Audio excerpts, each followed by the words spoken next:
So one of the first things that I try to do when I work with, especially with a high level athlete, is take them and bring them to the middle. In CrossFit, you have this balanced set of tests so that someone who is very explosive will do well in these short explosive tests, but worse in the long endurance tests.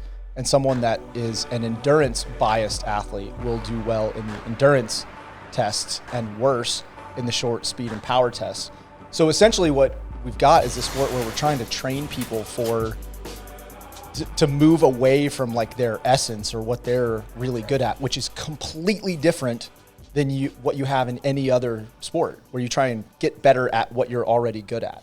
Right. We think about like field sport athletes and someone like myself playing a sport that is heavily hand-eye coordination dominant because that's something that I'm relatively good at, or Adam's ability to see the field and dominate like the flow of the game in soccer and put himself in a position to do that, where we just continue to play into that and just hone that skill set so it gets very sharp. And in CrossFit, we tend to have a little bit more of a blunted skill set even in the things that you're very good at, right? So like, how strong could Toby be if we just let him do weightlifting? Way stronger than he currently is. So it's like, I get where you're going, is like the training for this sport, because it is balanced, it basically just dictates that no one is ever going to reach their peak potential in any one of the modalities. And the things that you're best at are the things that get put on the back burner the most. So if you're like a good strength and power athlete in this sport and you want to be a good CrossFitter, then you basically have to spend years putting strength and power as like your lowest tier priority, and endurance and skill development and all these other things as a much higher priority.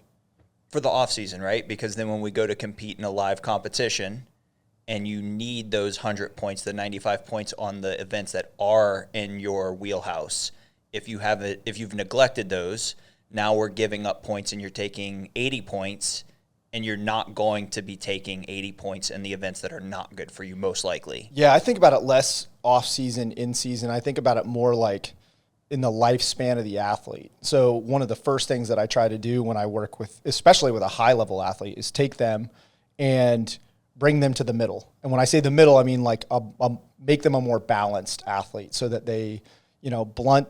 I don't want to say blunt, but naturally through the training, we're going to blunt someone like Toby's strength and power expression initially. And then during that time, we're building his threshold running, because that was a big weakness, and threshold rowing, that was a big weakness, and his ability to handle, short couplets, or not even short couplets, but like higher powered couplets, like 20.1 power snatch, bar facing burpee, and like building up all those components.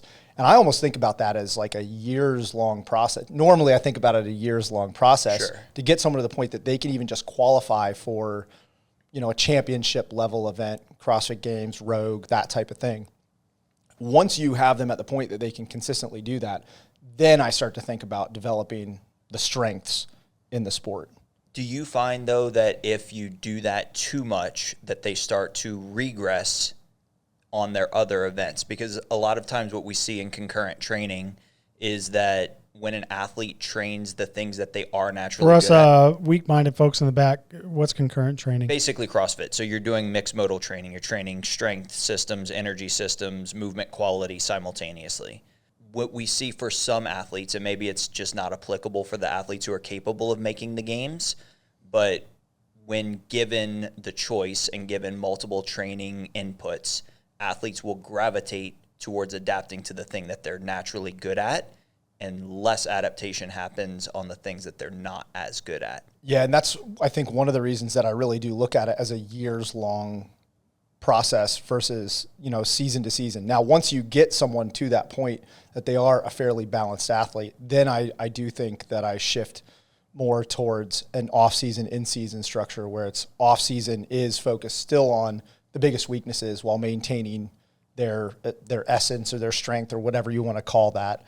And then in-season is maximizing the performance in those things while minimizing the deterioration in their weaknesses. That's really theoretical, but also it's what I've kind of played with, and I'm sure that you've done something similar. it's what I've played with my athletes for, the 15 years I've been coaching in the sport. Yeah, I mean, practically, it is a very rare athlete that we get in this sport who has such an elite ceiling on a certain end of the spectrum, just because most of those athletes did end up gravitating towards another sport and then spent most of their peak biological age years training that sport. And CrossFit is so dictated by the amount of skills that you can learn that if you don't show up into the sport until you're 28, 29 years old, the odds of you acquiring all of the skills and all of the energy system support work that needs to go into that is pretty low. I mean, we will see that happen, but it's not common. The only exceptions to that are people that do come into the sport from another sport that was less specialized. So field sports can be an example of this. I think we've been talking about Toby. Toby's a good example because he came in from rugby. And rugby, they do have a lot of energy system development because it's a very running-based sport, but they also have to be pretty damn strong because you're basically just running into other humans constantly. So I feel like there are people who have some of the underlying base qualities that were developed because of the sport that they played before, and then all they're really doing is just learning the skills to play CrossFit, essentially. And I think those people probably have the shortest time span to get into it. They also, if what I've found is Toby's not the only former rugby player I've worked with. Those athletes tend to be pretty balanced athletes versus like a swimmer who was probably a much less balanced athlete. Like if I think about the history of swimmers that I've worked with who have transitioned into CrossFit, most of them are not particularly strong when they start, but they have incredible engines relative to the sport. And basically I spend all of the coaching time building strength with those athletes versus someone who comes in from, a football background or a powerlifting background or something, or, maybe had some years of bodybuilding. And then that's less common now that's happening. Sure. But people come in with that more strength bias background, and then you basically spend all of your time building an engine and skill sets and unwinding some of the tension that was developed from pattern overuse for bench press and things like that. So you said you bring people, you said your first thing you do is try to bring people to the middle. Did I get that right? Yeah. Okay. And then, so my question is, do these people buy into that? Because that seems like hey coach, I don't want you taking my strengths down. Well, or are they so bought into making the weaknesses better that they buy in, or is it a struggle? I think as long as we can have a good rapport and we have a good conversation initially, and I tell them hey, if you want to get better at competitive CrossFit, then you have to bring yourself towards the middle. You have to make yourself a more well-rounded athlete, because the reality is you can't make it out of the open. You can't make it out of a qualifier into a next level competition unless you are balanced, because that's just the nature of the tests in qualifiers. There are so many people competing that it washes out anybody's ability to have anybody who's just I'm a really good strength and power athlete, but I'm just kind of okay at everything else. They get completely washed out by the depth of the field in a qualifier. So if you want to play this sport at a high level, then you have no choice but to bring yourself to the middle first, get good at qualifiers, then work your way back to being a good in-person athlete. But to gain some clarity, and I think maybe where Chris is going with this is, when you get someone like Toby who comes in, are you actively dropping their numbers with strength, or are you putting them more on a retention-based cycle so that they are still holding on to their strength metrics? They're not just getting just hit over the head with the weakness work and watching their 250 kilo back squat start to drip down to 220. Yeah, I think I've definitely found over the years that if you completely remove strength training specifically from someone's program, that there's almost an increased injury risk from doing CrossFit. You need to have this kind of baseline amount of squatting and deadlifting and basic strength. So if you have someone who really does have these really high absolute strength metrics, I'm going to touch them, but the frequency of touches is going to be very, very low. below minimum effective dose for even maintenance, because I'll give you an example. I have an athlete who came on board not that long ago, who, you know, he wants to improve his performance in the open. Like, he wants to finish high enough to be top 5% and then eventually top 1%. He wants to be able to compete in live events. The guy has a 660 pound deadlift. And I'm looking at that and I'm like, well, this can come down 150 pounds and he's still going to be competitive for that level that he's at. But if I remove deadlifting entirely from his program, then that opens up an injury risk, because then that pattern's not being trained. But the majority of his program, 9 out of 10 sessions, is focused on bringing him to the middle and making him a better qualifier athlete. But I think, to your point, there is a minimum amount of strength training that's required if you have a strength biased athlete to maintain that. On the flip side, and maybe you can speak to this a little bit as well, I haven't found that same thing to be true for endurance athletes. For some of the really endurance biased athletes that I've coached, you can pull away endurance training almost entirely, and there is very little regression. As long as they're continuing to get stronger and get touches on the skill components of CrossFit, they continue to improve, or even maintain, maybe not improve, but maintain their endurance metrics. Yeah, I think for the endurance world, when you start looking at that, there is this concept of a high adapter and a high floor athlete and low floor, low adapter athletes. Most of your athletes who are going to be elite at the endurance side of the spectrum are high floor and high adapters. So what is a high floor, high adapter? I also don't know this, so I'm kind of curious.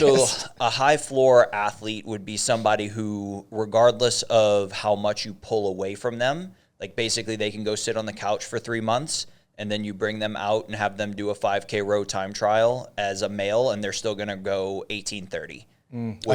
I've coached a handful of these people. Which is a very competitive 5K row time inside of the CrossFit space. And then they adapt very quickly to training. So you give them a 6-week progression, and now they're down to 17:45 or faster. So when you have that athlete, you can just let the training fall away, because you know that it's never going to regress to a point that it's not competitive in the space. And then you know that they adapt quickly. So in 6 weeks of training, now they're back to an elite level engine. So kind of along these lines, if you have an endurance biased, high floor, high adapter athlete, are those the same athletes? At least this has been my experience, that don't respond particularly quickly or well to strength training. And so they're like very far on the endurance end of the spectrum, and they have just a lot of innate kind of natural endurance. It didn't take a lot of work for them to build where they're at, but they're just kind of stuck on that side of the spectrum. Yeah, so I have coached 2 athletes that come to mind that are living in that realm, and we would pull away conditioning to where we do 2 conditioning sessions a week, and the other 3 days of the week are nothing but strength work. Yeah. Literally don't touch an erg, don't touch a wall ball, nothing. Like, not even those EMOMs or anything that we talk about building volume tolerance, because those athletes also seem to get tolerant to movements very quickly. Yeah, I've coached one, her Ellie Hiller. Yeah. Who, this was one of the craziest things that I think I've seen, but we did not run the entire off season because she had such a strength deficit that it didn't matter if she, if her running metrics deteriorated by 5-10%, unless we improved her strength, she wasn't going to be able to compete beyond the bottom 10 semifinal level. And she came here for, I don't remember if it was a semifinal prep camp or a games prep camp a couple years back. And we had not run in a year since semifinal the year before. We hadn't done any running, and we were in a prep camp at this point. And she smoked everybody in a 5K, literally 0 touches on running. If I had 0 touches on running and you were like, go run a 5K, I'm very confident that I would have ended up last in that pack by minutes, which is kind of, if you think about that, not run and then beat a field of games athletes by a significant margin in a 5K. And that entire time, all you did was heavy strength training. Like, that is the kind of athlete that's on the far end of the spectrum. And when those athletes are in, like, or they have it stripped away, the strength training that they're doing, because of the type of strength training that we often have to prescribe to them, actually ends up serving as some form of energy systems training. At least in my experience, I find that those athletes adapt really well to, we'll say, unique strength progressions. So something like 3 back squats on the 2 minutes at 90% of their 1RM, and they'll do it for like 20 sets. Yep. And you're like, okay, well, I can't do that once. And here you are doing that for an hour. It's almost like they're resistant to any strength training that is not high volume. Like, there's a minimum, you were talking about a floor. There's also, like, for these athletes, an adaptation floor that's required for them to get stronger. The person who really opened my eyes to this was Evan Picon.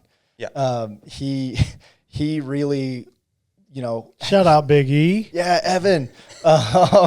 He definitely developed some of those high volume protocols and kind of opened my eyes at, like, hey, a traditional 5x5 or a Wendler or whatever it might be, whatever traditional strength training protocols you're thinking of, the volumes that some of these athletes could handle were way higher, and he had to place caps on them. So it might be like max sets of 3 in 20 minutes at 90%, which for me would be like 2, maybe 3 sets. Right. And it's just so far on the opposite end of the spectrum from me as an athlete that it was hard to conceptualize. But once I started seeing what some of those look like and how well endurance athletes adapted to that kind of strength training, I was pretty sold. Yeah, I will say, I think we all took the original OPEC CCP courses. At least I know I both did, and I think Evan might have. He was in mine. Yeah. In Asheville. Okay. All right, so then he did. One of the things that I do remember from them was their neuromuscular efficiency test. So, Chris, what that is basically you establish your 1RM, and then you're doing a max set of unbroken reps at 85%. And you have these athletes who fall into the normal window, which is somewhere between 4 and 8 reps.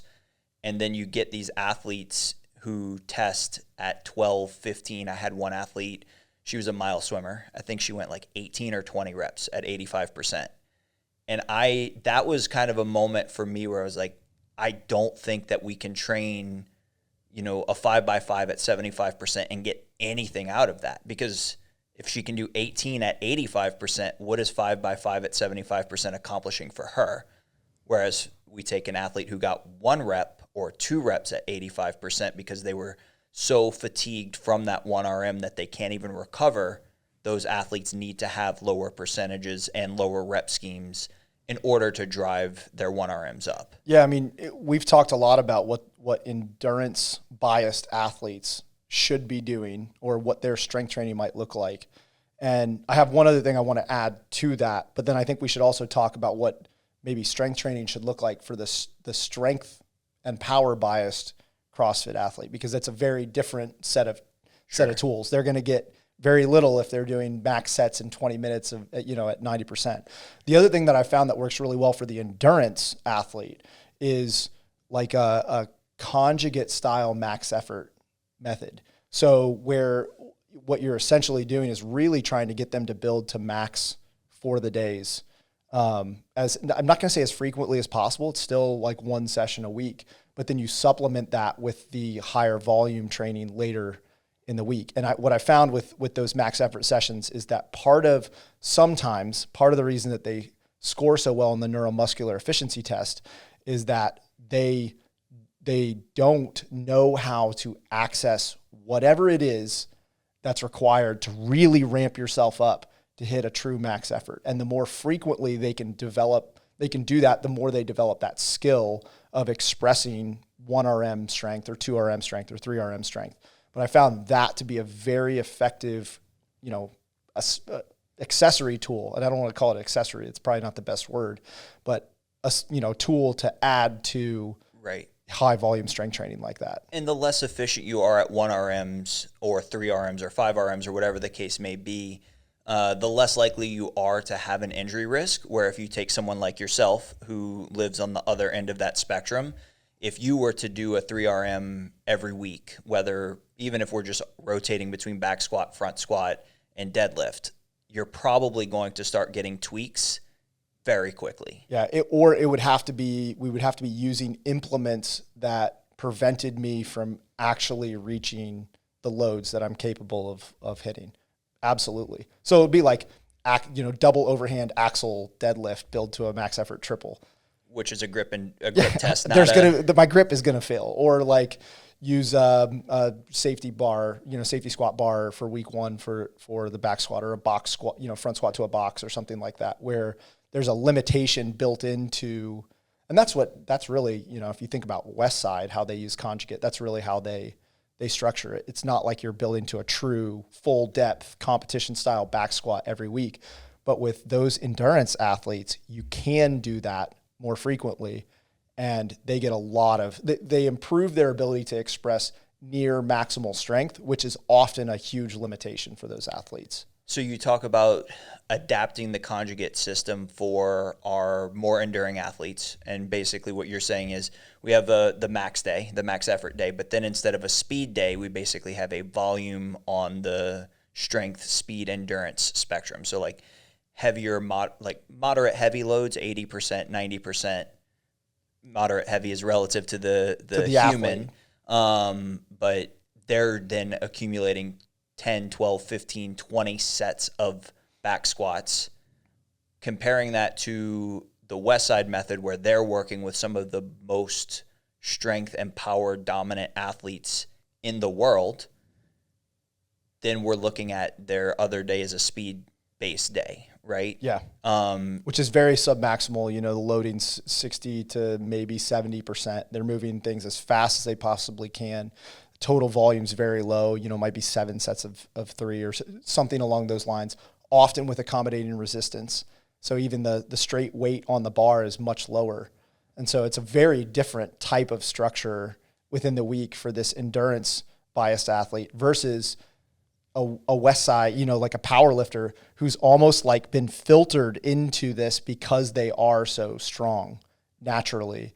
And they tend to adapt really well to this lower volume style that, conjugate uses. Do you find, I know you do like to use accommodating resistance and a lot of creative strength tools, especially relative to the CrossFit community. Do you find that you have athletes who are powerful enough to continue to adapt to that type of stimulus? Absolutely. To which type?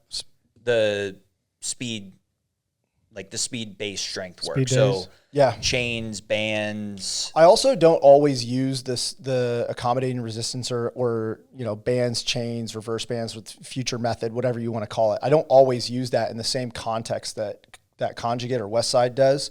I often will use those on max effort days to try to elicit a little more load or a little more, neural drive out of the athlete on the max effort days versus using them on speed days. I also don't use speed days that frequently for CrossFitters. And a big part of that is that we're already training power cleans, squat cleans, power snatch, squat snatch, all the pulls, snatch pulls, clean pulls, high pulls. We're doing all of this stuff that's already speed based, and they're doing it all mixed throughout the week. They might be doing snatches on Monday, cleans on Wednesday, clean and jerk and snatch on Saturday. So there isn't really a need to do a speed day per se. So I've taken some of the tools, like the accommodating resistance tools, plugged those into the max effort days in order to just get a little bit more load on the athlete. And I think for a CrossFitter, that can be a really valuable tool. The reverse band, they call it future method, but the reverse band setup, I think, is one of the... Explain it if people have never seen it. Yeah, so there's many different ways to set up bands on a barbell, but there's 2 main ways. You can have the bands attached to something below, whether it's pins, dumbbells, kettlebells, something below the bar, and the bands are pulling down on the bar. So when you do that, essentially what's happening is as you lower, there's less band resistance in the bottom, And then as you come back up, there's more band resistance as you go up. So the total bar load is going to be sub-maximal. What I mean by that is when you're at the top and you have bands pulling down, you're just not going to be able to load anywhere near your true 1RM because you have all this extra resistance from the bands pulling down. I'm talking about what would be a reverse band or a future method where the bands are attached above you. Imagine being inside of a power rack. The bands are looped up top, and then you have them coming down and looped around the barbell. Well, now when you lower the weight, the bands are assisting more in the bottom, and when you get to the top, the bands are assisting a little bit less. So you can get athletes to lift well over is probably a better way to put it, their 1RMs. So if they can, back squat 450 with a future method with like rogue green bands, they might be able to back squat like 475. And at the top of the rep, they have 475 pounds on their back, which is 25 pounds over their 1RM.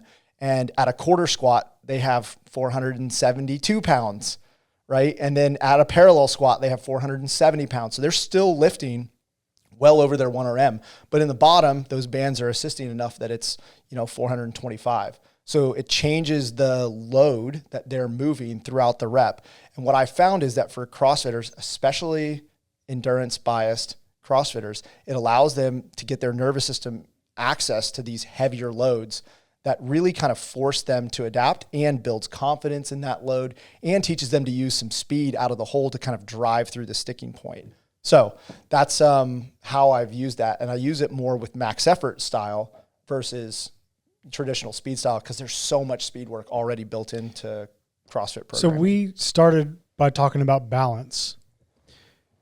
And then at some point you had mentioned that due to the nature of online qualifiers, you just have to be balanced. Now, if you removed online stuff and we went to all in person, does that change?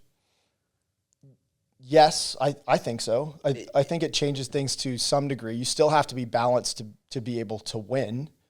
But also because live events tend to reward, the point system's different. So you get 100 points for first place, and then there's a big jump down to second place and a big jump down to third and an even bigger jump to fourth, where it rewards the top more and punishes the bottom less than an online qualifier that has 10,000 people competing in it, where if you have something that's weak, it drives you way down the leaderboard.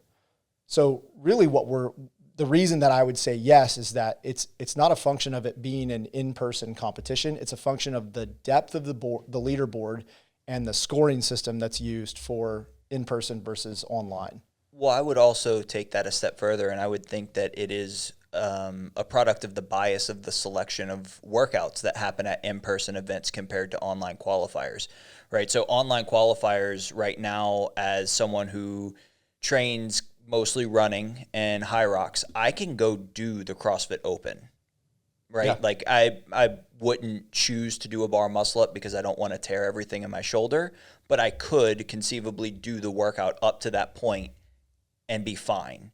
But then you go to an in-person competition and you're asking me to pick up a 200-pound sandbag to my shoulder, and I'm no longer capable of doing that. So you don't need to have that like lower set of non-bottleneck skills that are mandatory to perform in the open. Yeah, I think if you think about the types of tests that are common in an online qualifier and the types of tests that are common in competition, in-person competition, the loads tend to be heavier.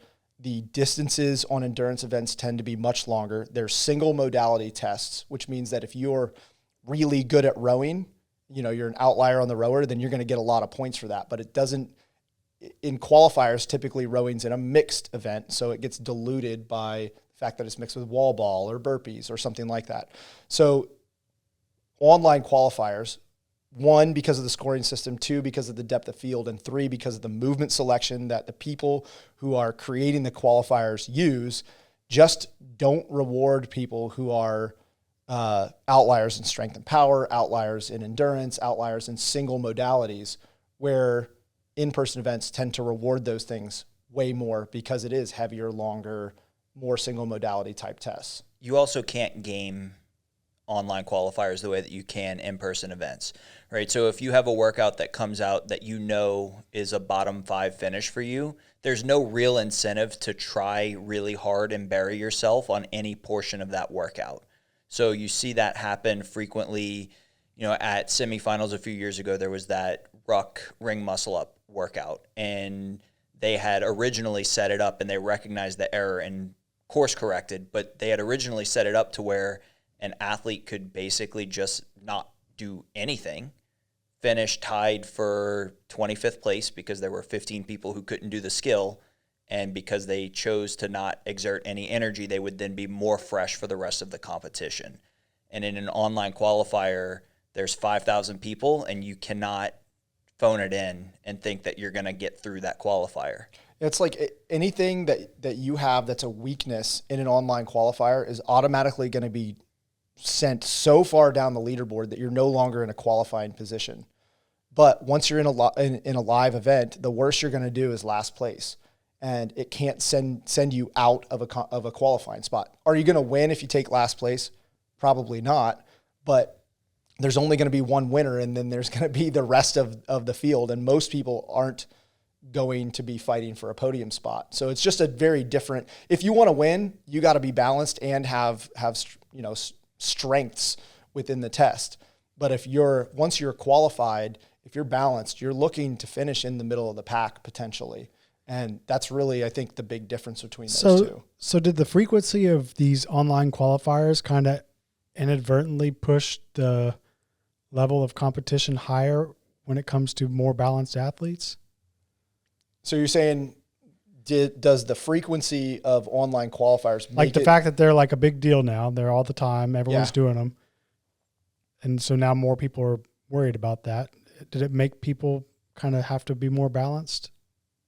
Sorry, this is like a stoner question. I'm like, basically, it's the alternate universe where we didn't have a whole bunch of online qualifiers. Do you think we're not as balanced? Yeah, I follow what you're saying. So imagine that the qualifying system was completely different, where basically it's a circuit, and once you get qualified for the circuit, then you get your pro, like WFP style, you get your pro card, and you can always compete in those.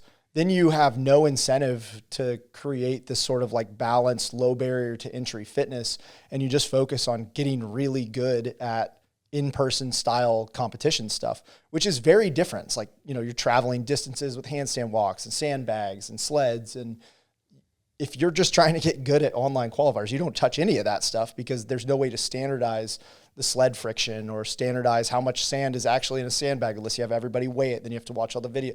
Like the logistics of all of that is just so unrealistic. So I think the answer is absolutely.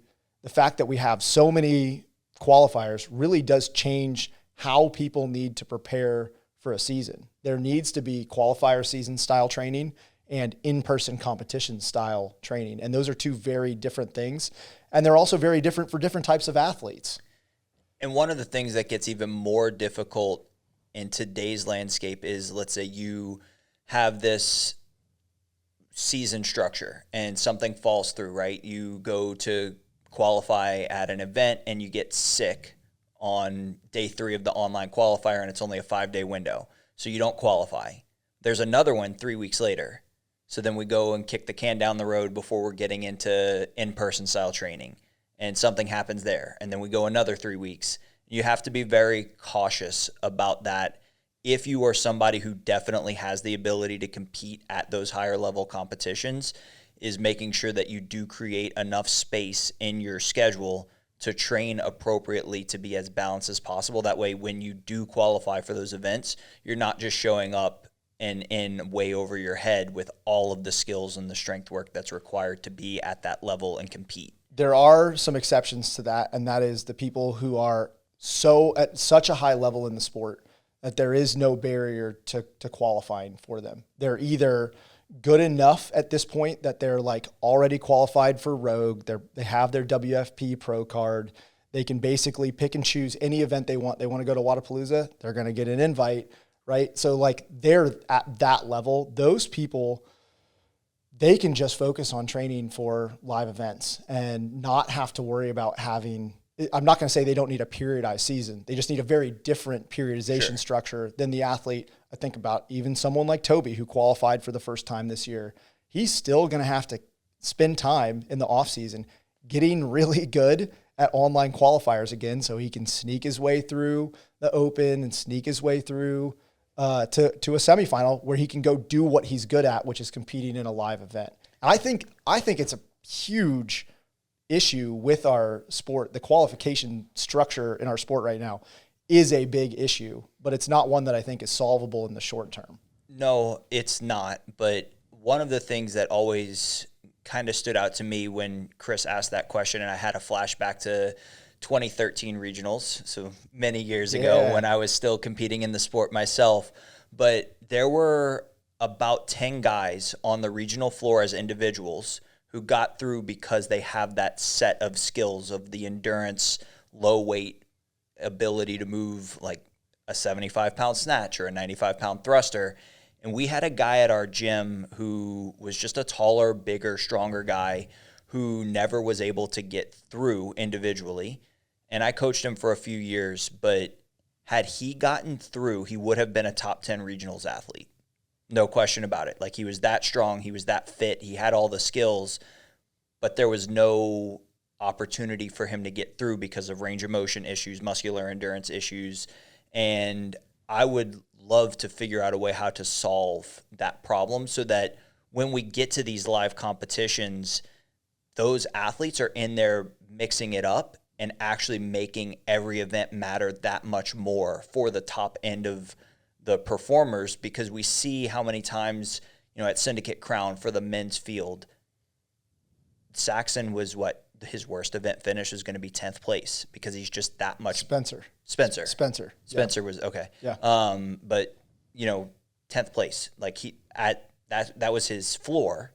And if we have those athletes managing to get through a better subset of tests, now his floor is more like 20th.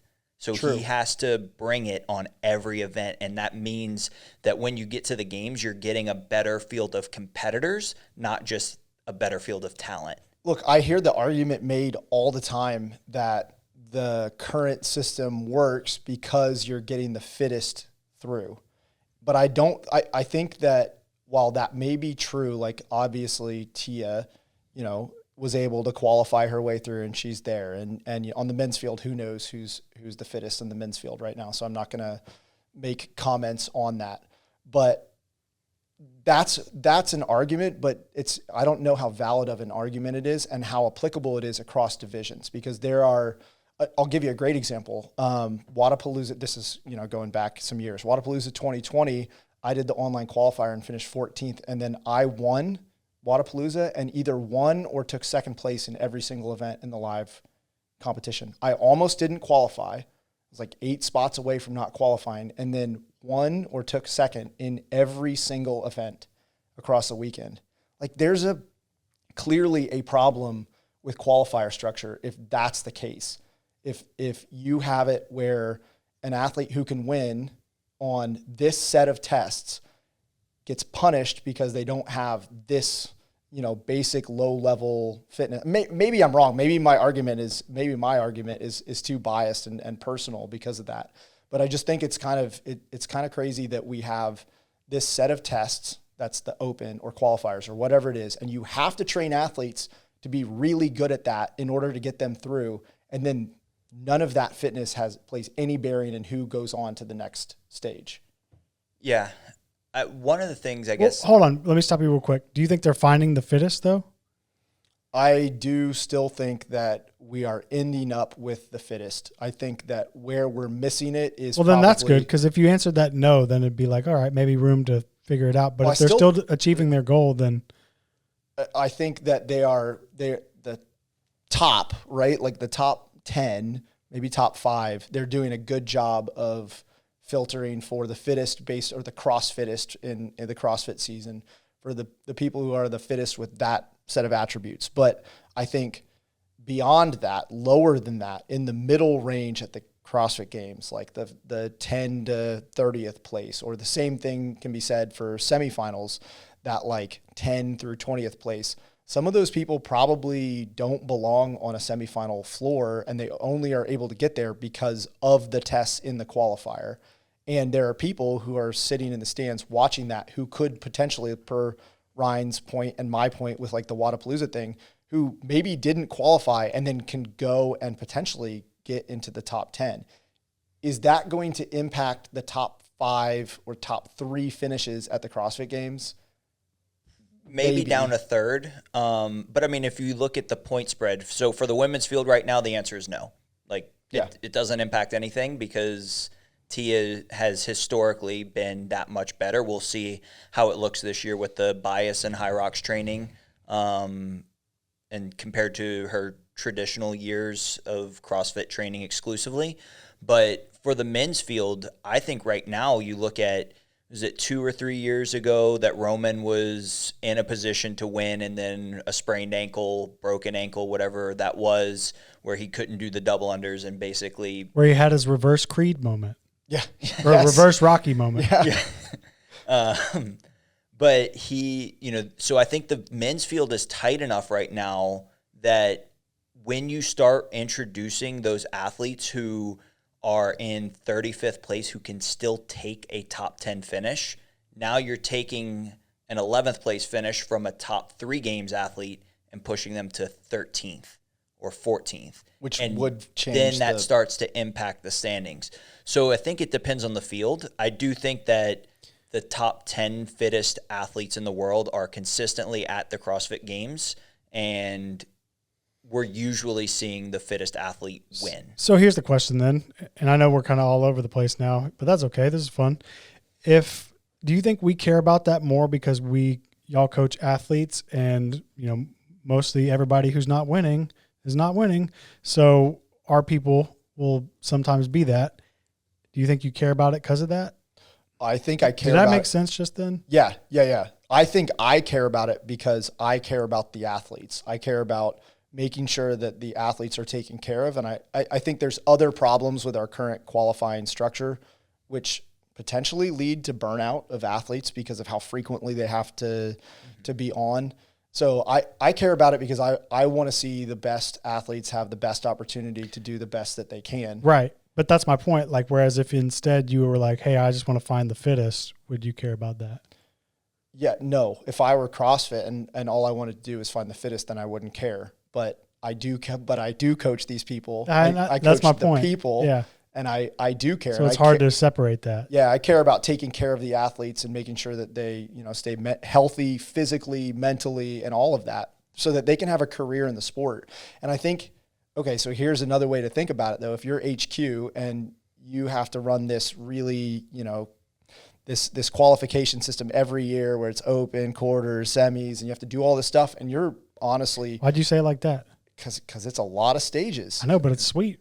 Get open, quarters, semis, I don't think games. I don't think it's that sweet. I think it would be much better to have it set up where that there's a qualifying circuit, open regionals, games. Yeah, that would be better. I mean, we kind of went in that direction. Can we make shirts that say that? Open regionals games. I'd wear one. Regionals games.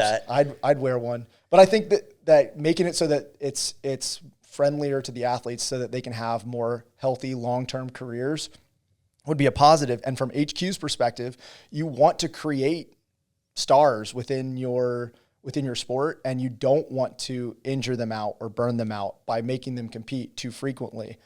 So yeah, I think a lot of that's going to require cooperation from a bunch of different competitions, right? So think about in the month of October, historically, you've had the Fittest of the Coast qualifier, the Fittest Experience qualifier in Texas, Wadapalooza, Miami, and then there's another one that's smaller that I've had athletes do, and I just can't remember the name. It's out on the West Coast somewhere.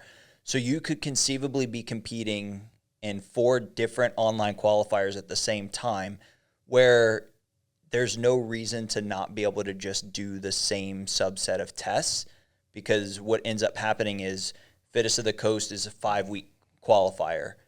The Fittest Experience is a 2-week qualifier. So a lot of people get it in their minds that they're going to do the Fittest Experience for 2 weeks and just figure out Fittest of the Coast, and then they're just going to go do all of these things. And some of that is having a coach to guide you through that process and tell you that maybe this isn't the most intelligent idea. How many people actually want to do like as many as they can versus someone who's just like, oh, I'll pick this one? I did last year. So I finished the age group CrossFit Games. I had 5 days off. I started the Legends qualifier because the Legends qualifier started immediately after that, which logistically, that didn't make any sense. They're the ones who planned the whole thing, so they probably shouldn't have done that. But I immediately started that, finished that qualifier, had a week, started the Fittest of the Coast qualifier, because those were the events that I wanted to do in the off season. But there was no off season because I literally finished the games and 5 days later was doing a qualifier. And so there wasn't an off season. For me to get qualified for an off season event, I had to not take an off season. And I think why'd you make that sacrifice? Why did I do that? Yeah. You could have just said, screw these and have an off season. Because I enjoy competing. I love competing. I just hate the process of having to qualify over and over and over and over. Once you, and maybe I'm biased because I have already qualified. Once you've qualified for what's supposed to be the premier event, you should have in some way the ability to use that to qualify into off-season events. Now, Ryan said there was no reason that we have to do qualifier for Fittest of the Coast and then qualifier for TFX and then qualifier for this thing. Well, there is one reason. And it's that those events make money from those qualifiers. And that really is the reason that we don't have some universe. The Open could be a universal qualifier that every event all year could draw from. That could be the structure that we use. And it would be less demanding on the athletes, not from it would make the Open itself a higher pressure qualifier, but it would be less physically and mentally demanding on the athletes than having to finish a championship event and then go do a qualifier a week later. Yeah, I think I would want to see one more qualification window just because when you get young athletes into the sport, having to wait another year to prove their development is a really tough pill to swallow when you're telling them you can't compete at any of these in-person events because you didn't do well enough in the CrossFit Open at the 9-month mark of your CrossFit experience, right? So I would want to see at least one more window, but I think that cooperation would make a huge difference. And we see that with right now kind of the pull between WFP and the games where trying to do both of those seasons fully is a very tall task if you don't have your pro card for WFP. Yeah, because you're Matt Gilpin, who's qualified for both. And actually had qualified for some semifinals and then ended up not doing the semifinals. He had to do each of the qualifiers, and it was like working around travel. Now he's ended up qualifying for both, but it's been if you just talk to him about it, it's been really demanding on him. I mean, I think Lydia Fish is probably a better example. Yeah. Which like her mindset is just so special, and like her ability to just be relatively stoic and still bring that type of intensity that she does on game day because it's so impressive time and time again. But I mean, she's been competing nonstop since March. March. Yeah.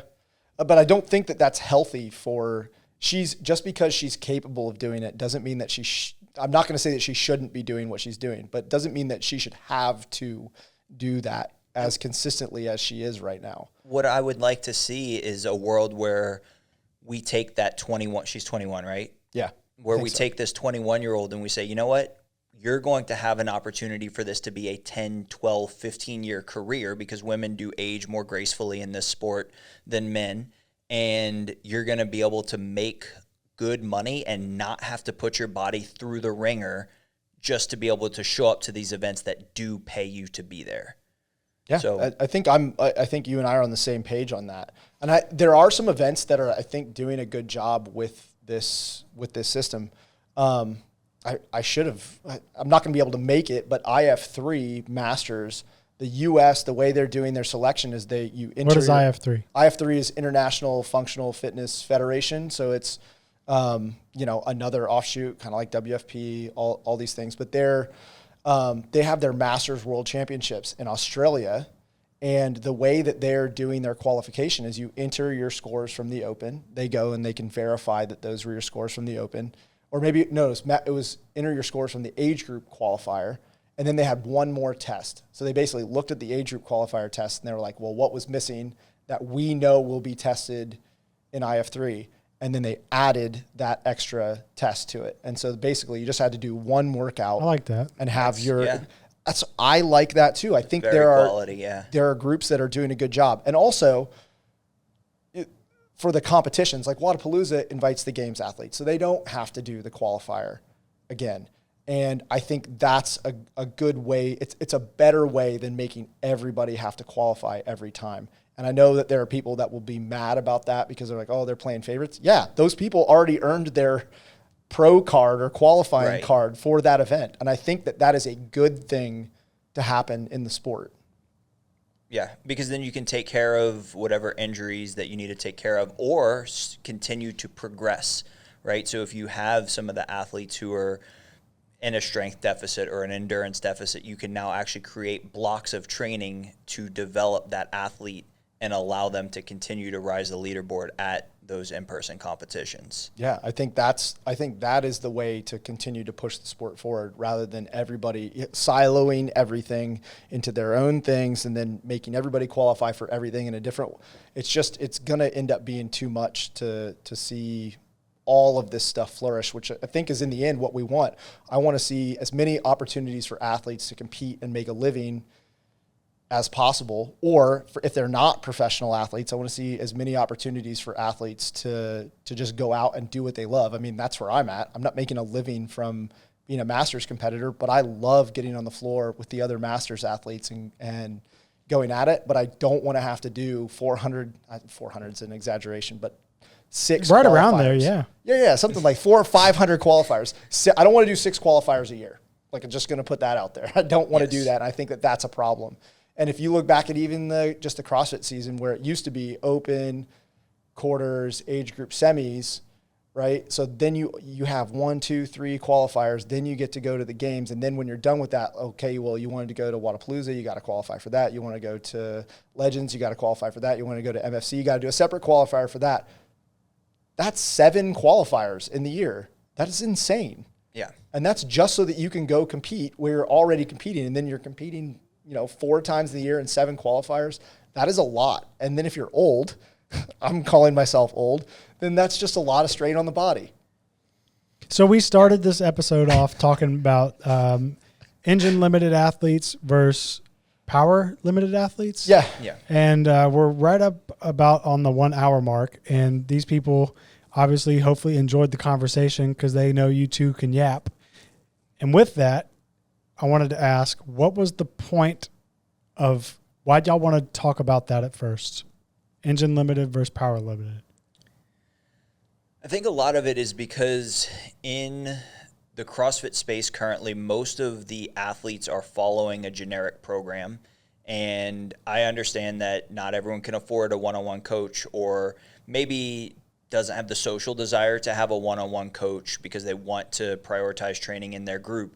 But there comes a need for individualization of training at some level if you want to reach your ceiling in the sport or at least approach your ceiling in the sport. And so many athletes leave a lot of potential on the table because they don't know how to modify their training and get the most out of their training. Yeah, I mean, that was a pretty good answer. I think the reason I would want to address something like that is because I think a lot of people just don't realize that training can be adjusted for your individual needs. That a lot of people just think, well, this group program is exactly what I should be doing because it's the same group program that these elite athletes are doing, which, by the way, if they're elite athletes, they're not just following the group program. They also have some customization, individualization on there. But if you want to make big strides in the sport and you are really biased on one direction or the other, you need a program that's built to bring you back towards the middle, which is how we somehow got to the And that's the qualifier. Specifically for people who want to compete. Yeah. For sure. It's completely unnecessary if you just want to go and have a good social structure in a CrossFit class, or if you just want to get stronger. If you just want to get stronger, just follow a strength program. If you want to build your endurance, go run. And so the reason I asked you that is because you guys both launched a podcast. What's it called again?